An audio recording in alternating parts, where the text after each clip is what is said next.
පවතින අධික වර්ෂාවත් සමග දිස්ත්‍රික්ක කිහිපයකට නායාමේ රතු නිවේදන නිකුත් කර තිබෙනවා. මහනුවර, කෑගල්ල, රත්නපුර, බදුල්ල, වැලිමඩ සහ නුවරඑළිය දිස්ත්‍රික්කවල ප්‍රාදේශීය ලේකම් කොට්ටාස 37කට එම නිවේදනය බලපැවැත්වේ. අපේ පැත්තටත් රතු නිවේදන දීලා තියෙන්නේ චූටි අවදානම් ස්ථාන වලින් අයින් වෙන්න කියලා. ඒ වුණාද ඉතින් අපේ මොනව නායන්නද? උදාත් ඒ කැලේ තියෙන්නේ. ඔව් හැබැයි. නෝනේ දුවන්න නෝනේ තේකැලේ නෝනේ දුවන්න.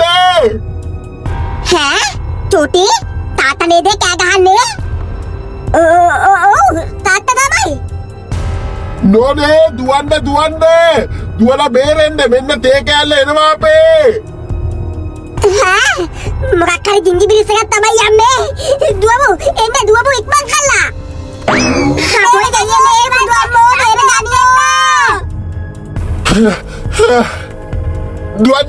දුවලා බේරෙන්න අම්මෝ.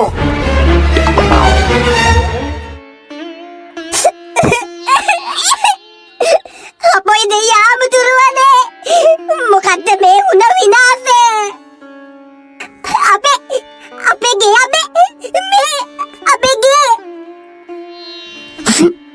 අවුරුදු ගානක් මාන්ති වෙලා හදපු මගේ ගෙදර කුඩු පට්ටන් අට පට්ටන් වෙලාම ගියා වැලි කැටේ ගාන තම දෙයනේ. අපේ මහත්තයා අපි ගියාත් මොකක් හරි ලොකු කර්මයක් කළා තියෙනවා අපිට මේ වගේ දෙයක් වෙන්න. මේක අපිට විතරක් වෙච්ච දෙයක් නෙවෙයි නෝනේ. ගමෙන් බාගෙට භාග්‍යයක්ම වගේ පස් කන්දට යට වුණා. වෙලාවට කිසිම කෙනෙක්ට ජීවිත හානියක් උනේ නැති එක නම් ඒක අදකින් වාසනාවක්. ඒක නම් ඇත්ත තමයි. මෙච්චර විනාශයක් වෙලත් කාටවත් හීරීමක්වත් නැහැ. හිටි අනේ මයිකෝ බලන්නකෝ අපේ ගේ කුඩුලා බලන්නකෝ මයිකෝ එක පිටියක් නැති වෙන්නේ කාන්ත කැඩිලා ගියා. හරිම දුකයි හිච්චි වෙච්ච දේ නම්. අනේ බං දැන් අපිට ඉන්න තැනක් නැහැ බං. අපි එන්න දුඹලගේ ගෙදර తాවකාලිකවත් නවතින්න. අපිටත් ඔය සෙතේම තමයි යකෝ. අපේ ගේත් නැතිම වෙලා ගියා. ඇඳන් ඉන්න ඇඳුමක්වත් නැති වෙන ගාන්තම. තිරාවතම අදෝ.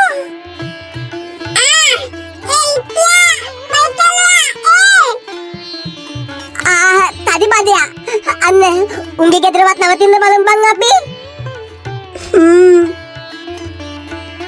ලොකු විපත්තියක් වෙලා නේ උඹලට. හරිම දුකයි ඉතියා මයිකලයා. උඹලට හානියක් නැද්ද තදි බදයෝ? දසමකවත් හානියක් නැහැ ඉතියා. මෙන්න ගයිස් ගල. ඇවිල්ලා වහලේ ගැත්තෙන් අතර වෙලා තියෙන්නේ. සිරාවත? ඔව්. අපේ ආත්ටි හතර පොයට සිල් ගන්නවා. ඒ හන්ද තමයි ඔය ගල නතර උනේ කියලා අපේ ආත්ටි කියන්නේ. සිරාවත නේ. කෝල් එකක් නේ. අම්මට තිරි අපේ අම්මා. හෙලෝ අම්මා. පවතන්න. මොකක්ද?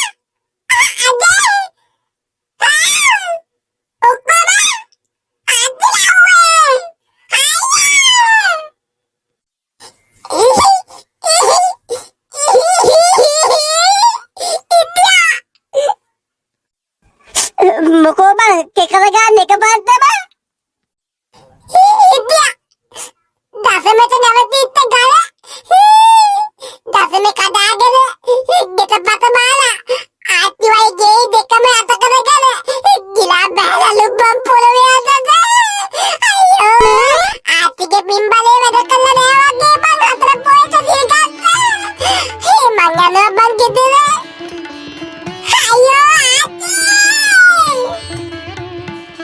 අයියෝ මොකද්ද මයිකෝ අපේ ගමත මේ උනේ? කොච්චරනම් ලස්සනට තිබ්බ ලස්සන ගමක්ද හිත්තේ අපේ ගිරිපුර ගම.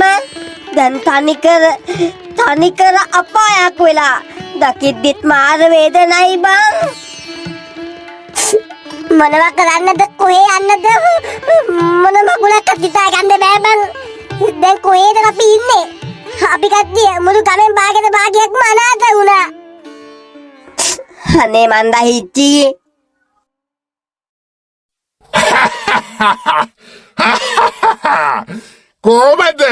කොහොමද ගමේ හැම එකම කිව්වේ මට ලෝභය හිතප්පුවක් නැති එක අරකයි මේකයි කියලා. කුසුමෝ අද හැම කියපුම් පොළවටම සමතලා වෙලා. මගේ ගෙදරට එක පස්කුට්ටියක් ආවේ නෑ. මේක එහෙමයි කියලා සතුටු වෙන්න පුළුවන්ද ගුණපාල? මොකද බැරි මෙමන් හරි සතුටින් ඉන්නේ. විශේෂයෙන් අර චූටියගේ යට වෙලා අටපට්ටන් කුඩු පට්ටන් වෙලා ගිය එකට මට මාරම හැපි. උන්ට දැන් යන්නේ නමක් නෑ. තමුසෙනම් ඇත්තමයි ගුණපාල පුදුම මිනිස්සෙක්. මෙතර මේ ගමෙන් භාගයක්ම අනාථ වෙලා කර කියා ගන්න දෙයක් නැතුව ඉන්නවා. තමුස hina වෙනවා. ලැජ්ජයි. මිනිස්සෙක් කියන්නත් ගුණපාල ඔයා. අනේ මේ තමුසේ කට පියාගෙන ඉන්නවා. ගුණපාල කියන්නේ මාර වාසනාවන්ත මිනිස්සෙක්. මගේ වාසනාව හන්ද තමයි තමුසෙත් බේරුනේ. යනවා කට පියාගෙන මෙතනින්. යන්න තමයි හැදුවේ. ගමේ මිනිස්සුන්ට මොකද කියලා බලන්න. අහිංසක මිනිස්සු පව් දෙයියනේ. පව් නෙමෙයි ඔය වදකාර ඇති කරේ. අම්මපා නායට යට වෙලාම ගියා නම් අපිට බාඩුවේ ඉන්න තිබ්බ ගමේ. යන්ඩෝනි බාබුවගේ කඩෙත් යට වෙලාද කියලා බලන එන්න. දැන් ඔය ඇත්තෝ හැමෝම දුක් වෙන්නේ නැතුව ඉන්න. උන දේ උනා. ඒක ස්වභාව ධර්මය. නවත්තන්න අපි කාටවත් බෑ. අචින්ත තප්පි භවති. චින්ත තප්ප විනස්සති. මේ ලෝකේ කවදාවත් අපි හිතන දේ වෙන්නේ නෑ. වෙන දේ හිතා ගන්න බෑ. ඒකයි මේ ලෝකේ ස්වභාවය. එහෙමයි කියලා හාමුදුරුවනේ. අපි මොනවද කරන්නේ? දැන් ඉන්න තැනක් අදින්න ඇඳුමක් කන්න කෑමක් බොන්න වතුර ටිකක් කිසිම දෙයක් අපිට ඉතුරු වෙලා නැහැ. අන්ත අසරණ වෙලා ඉන්නේ අපි හැමෝම. ඔව් ඇත්ත. ඉස්සෙල්ලාම අපි යමු පන්සලට. ගිහිල්ලා ශාලාවේ පුළුවන් හැටියට පුළුවන් කාලයක් යමු. මම කණ්ඩ ටික හලෑස්ති කරලා දෙන්නම්. මං තව එකක් පොරොන්දු වෙනවා ඔයාලට. මේක ඔයාලට සහනයක් අනිවාර්යෙන් මං ජනාධිපතිතුමත් එක්ක කතා කරලා හෝ බලය තියෙන කෙනෙක් එක්ක කතා කරලා ඔයාලට අනිවාර්යෙන් සහනයක් සලස්වනවා. ඒක මගේ පොරොන්දුවක්. අනේ ලොකු පිනක් හාමුදුරුවනේ ඔබ වහන්සේට. හරි. දැන් එන්න හැමෝම පරිස්සමට පන්සලට යමු අපි. අපිත් යමු හිච්චි. බයිගේ මගේගේ කඩේ තමයි යකෝ මෙතන තිබුණේ. දැන් කඩේ ලී කෑල්ලක්වත් නෑ හොයා ගන්න. අයියෝ මගේ කඩේ. අප්පට සිරියා අච්චි අම්මා ගායි කිව්වලු. ඒ කියන්නේ ගමට තිබ්බ එකම කඩේ හුඹේ කඩේ ඉවරයි. ඉවරයි තමයි. ආයෙ ඉතින් කොට ගන්නවා කියන එක ලේසි නෑ. හිතන්නවත් බෑ මට. අයියෝ. ඒකත් හොඳයි. දැන් ඉතින් මට හොඳ බිස්නස් එකක් වෙයි. ගමේ කඩයක් දාන්න ඕනි. මුගේ කඩේ ආයි හැදෙන්නේ නෑ ජීවිතේට. මේවා මට දෙයියෝ දෙන chance. Thanks දෙයියෝ. Thanks ඒ බාබුවා මං යනවා. කහකුඩු පැකට් 75යි, ලුණු පැකට් 60යි, හාල් කිලෝ 700යි, පරිප්පු කිලෝ 1000යි. මේ මම අර දාපු බිලයි ඔක්කොම ලොරියක දාලා ඉවන්න. මම එවපු ලොකේෂන් එකට. හරිද? හරි ආවම සල්ලි දෙන්නම්. කිසි ප්‍රශ්නයක් නෑ. හරි බුස්සර්ණයි මං එනන් තියෙනවා. ඈ ගුණපාල මොකක්ද ඒ ගමන ඔයා කරන්න හදන්නේ? ඔයා ගමේ අසරණ මිනිස්සුන්ට උපකාර කරන්නද හදන්නේ? කන්න කෑම ටික එහෙම දීලා? මොකා ගමේ මිනිස්සුන්ට ගිල්ලන්ද මම? තමුසෙට පිස්සුදෝයි? මම මේ ගමේ කඩයක් දාන්න හැදුවේ. බාබුවගේ කඩේ අටපට්ටම් වෙන්නම කුඩු වෙලා. දැන් ගමට එක කඩයක් නෑ. වැඩි මිලට බඩු ටික විකුණලා හොඳ ලාභයක් ගන්න පුළුවන් මට. නොදෑමකින් විතරක් ගුණපාල සී බුදුම සිතුවිලි තමයි තමුසෙට එන්නේ. අම්මපා මං හිතුවේ ගමේ මිනිස්සුන්ට කන්න ටික දෙන්න හදනවා කියලා. තමුසෙගේ වගේ මිනිහෙක් ඉන්නේ කියලා මට කියන්නත් ලැජ්ජයි ඕයි. ඉතින් නොකිය ඉන්නවා. එතකොට හරිනේ. කැමති නම් අම්මලා ගෙදරත් යනවා. මට එතකොට වියදම අඩුයි. තමුසෙට දෙන කන්න ටික. එහෙමද? ඉන්න කොහෙනම් මම මේ දැම්මම යනවා අම්මලාගේ ගෙදර. තමුසෙකින් කන්න ඕනේ නෑ ඕයි. මං ඔය කතාව කියනකන් ඉඳිය තමුසෙගේ කටින්ම ගුණපාල. යන්න මට ඉන්දියාවේ ඔය සම්බෝලයක් කාලා.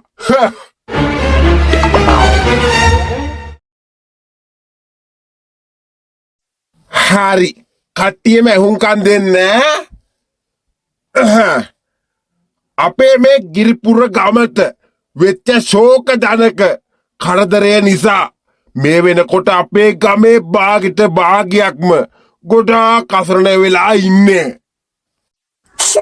ආමුදුරනේ මම පොරොන්දුවක් වුණා ඔයාලට සහනයක් සාධාරණයක් කරනවා කියලා. ඒ වගේම ඔන්න මං විපතටපත් ඔයාලට ජනාධිපතිතුමත් එක්ක කතා කරලා අලුතෙන් ජීවිතය පටන් ගන්න වැඩපිළිවෙලක් ගෙනාවා. මොනවා? කෝ බලන්න සම්පූර්ණයෙන් ගෙවල් නැති වෙච්ච අය 20ක් වගේ ඉන්නවා. හරි මෙහෙමයි දැන් වැඩේ වෙන්නේ. අපිට මේ වෙනකොට ඔයාලා හැමෝටම සල්ලි පාස් වෙලා තියෙන්නේ. ගෙවල් කුඩු වෙච්ච අයට ලක්ෂ 50ක් දෙනවා ගේ හදාගන්න. මොනවා? ඒ වගේම නායට අහුවෙලා ඉඩමත් නැති වෙච්ච අයට ගේ හදාගන්නත් එක්ක ලක්ෂ 100ක් දෙනවා. පිරිසිදු කරගන්න 25000ක් දෙනවා. අනේ ඇත්තමද හාමුදුරුවනේ? ඔව් මේ දැන් දෙනවා ඔයාලට සල්ලි. ඔයාලට කොට කැමති දෙයක් කරන්න පුළුවන්. ගේ හදාගෙන සතුටින් ජීවත් වෙන්න පුළුවන් ඔයාලට ආයි.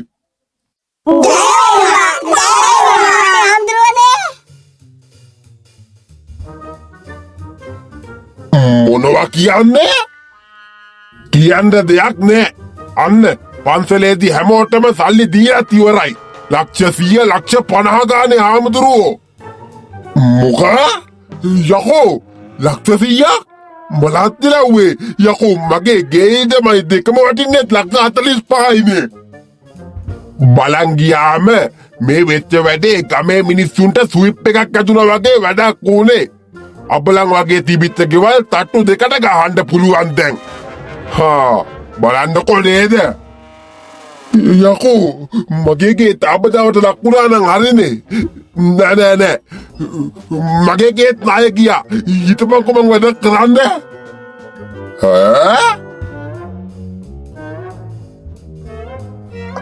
හරි තව පොඩ්ඩක් උඩට උස්සන්න. උඩටම උස්සලා එක පාටම අතාරින්න කුණු පට්ටම් වෙලාම යන්න. ඔන්න 1යි 2යි 3යි අතාරින්න.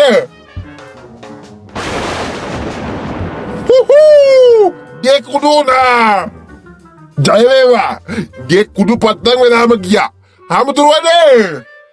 හාමුදුරුවනේ මගේ ගේ තාපදාවට ලක්ුණා. හාමුදුරුවනේ ලක්ෂ 100ක් ඕනේ. මොකෝ ඔයාගේ ගේ ආපදාවට ලක්ුණේ නෑ නේද? ගේ ළඟටවත් නාය ආවේ නෑනේ. නෑ අපදවට ලක්ුණා දැන් පොද්දකට කලින් බිමටම සමතලා වුණා හාමුදුරුවනේ ගණ්ඩ දෙයක් නෑ තඩි කල්කඩියක් වටුනේ හාමුදුරුවනේ ගිහින් බලන්නකෝ ඕන්නම් තප්ප වෙලා තියෙන්නේ කෝ හාමුදුරුවනේ ලක්ෂ 100 දෙන්නකෝ ගේ හදාගෙන අලුතෙන් ඉදමක් ගන්නද හරි මං ගේ බලන්නම් හැබැයි සමාවෙන්න ගුණපාල මහත්තයා මට මේ වෙනකන් ජනාධිපතිතුමාගෙන් ලැබිච්ච ආධාර ඔක්කොම ඉවරයි. ආයි මට ආධාර ඉල්ලන්න විදියක් නැහැ. තිබ්බ ඔක්කොම රුපියලටම මිනිස්සුන්ට බෙදලා දුන්නා. එක සත පහක් ඉතුරුන්නේ නැහැ. මොකා? අනේ අමුතුනේ ලස්සදියා දෙන්නානේ. දෙන්න නැත්තම් මං කොහෙන් දෙන්නද? මං පාස් කරගත්තේ හරියටම ගාන්ටමයි. එතකොට මගේ ගෙට මොකද වෙන්නේ? ඔයාටම තමයි හදාගන්න වෙන්නේ හිමින් සැරේ. බැංකුවල එහෙම සල්ලි ඇතිනේ ගුණපාල මහත්තයාගේ නේද? මොකා? අනේ අමුදුරුවනේ. අනේ මටත් ලක්ෂදියා දෙන්නෝ. අයියෝ මට මං කරගත්තේ වැඩක්. අයියෝ කුසුමෝ.